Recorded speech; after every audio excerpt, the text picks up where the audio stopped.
letter from Christ. You are a letter from Christ. We're not holding a letter written by Christ, but we are the letter. Was that weird? How can we be the letter? What's a letter to you? When you write a letter to somebody, you hope that that person that you're writing a letter to knows my thoughts, and then you're gonna write it down on the letter. So when that person sees a letter, that person knows what I'm thinking. And Christ is saying, we are that letter from Christ. So people will see us as if it's Christ's letter, and they will know Christ's thoughts and what he wanted to tell them. It's kind of like this. Christ will say, hey, look at Sore, look at Juni. You will know what I mean.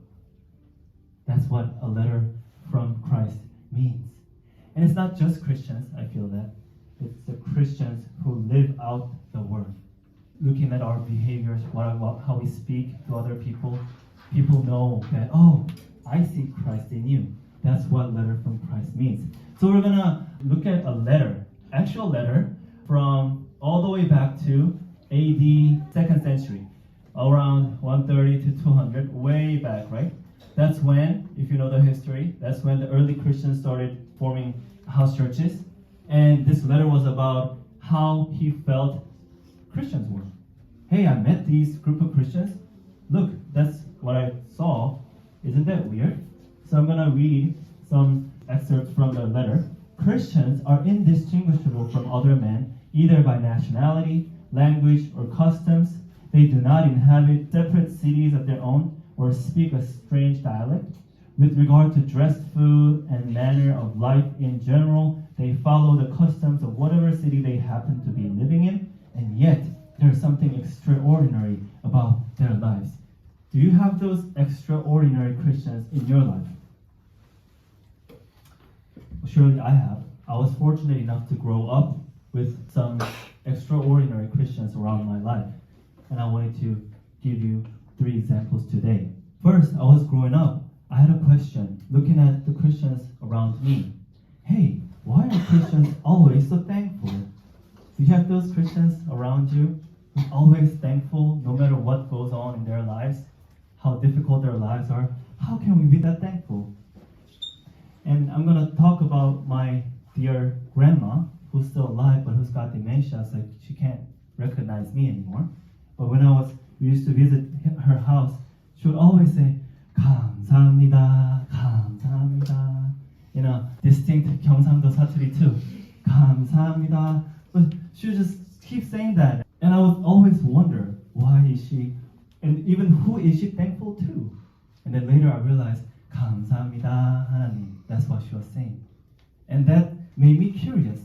She was an odd but intriguing Christian to me. Second, let's keep reading the letter.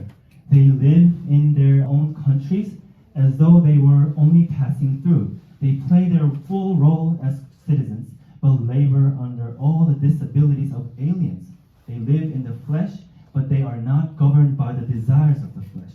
They pass their days upon earth, but they are citizens of heaven. Christians are found in all the cities of the world, but cannot be identified with the world. I had the same question when I was growing up. I had those Christians around me. Why are Christians not afraid of death? And let me tell you about my 2 grandpas who both passed away. What they showed me when they were nearing their death was very odd but intriguing, because they would sing hymns that would just be thankful, still grateful, even though their life is short. They're sick towards the end of their days, but they were singing hymns, songs, and that made me curious. They were the odd and intriguing Christians to me. And you know this song? 장래의 희망 by 찬혁? Oh no? Then go listen to it. He was singing about death as if the day of the death is a celebration. And that certainly is very odd, but intriguing. So why are they not afraid of death? Third point, let's keep reading the letter. Christians love all men, but all men persecute them. Condemned because they are not understood, they are put to death, but raised to life again. They live in poverty, but enrich many. They are totally destitute, but possess an abundance of good they do, they receive the punishment of malefactors, but even then they rejoice as though receiving the gift of life. I was wondering about that too when I was growing up. Why are Christians so generous? Have you had those Christians around in your life? I certainly have. I was fortunate to have my mom, who's probably the most generous person that I know. And to be honest, for real, like if she wasn't that generous, my family would have been much richer. That's how generous she was.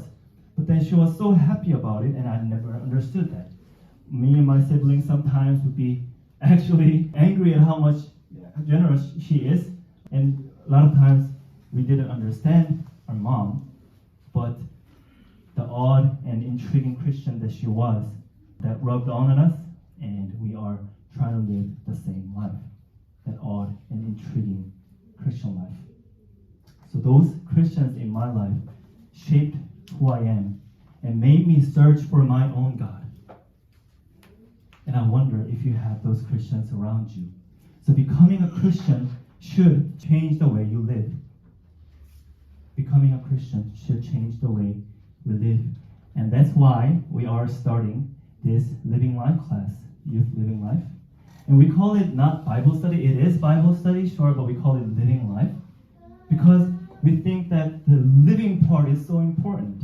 We can learn and learn, study the Bible, read the Bible all day long, but if we don't live that out, that's not fruitful. So that's why we call it Living Life. So we're gonna, for the first time, yay! Let's give it up to the people in the middle. Sorry, MK. Living Life is not yet offered in English, but there is the Korean version of the Living Life. I encourage you, right, that the sign up is starting today actually, and the class will start in 2 weeks. So I encourage you, in the meantime, while we work on getting the English version of that Living Life ready, I encourage you to take it because why? We want to be that odd but intriguing Christians to those around us. All right? And with that, let's close our eyes.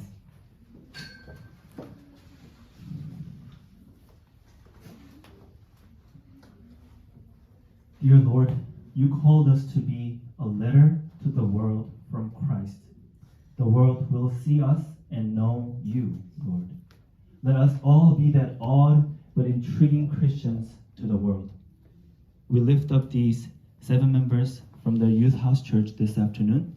Bless their hearts, and as they seek and desire to know you more, reveal yourself to them. Give them your knowledge and wisdom to understand your word, and then let them be bold to live out the word. Help them be faithful to your word as much as you, Lord our God, was faithful to them. In Jesus' name we prayed. Amen. Amen.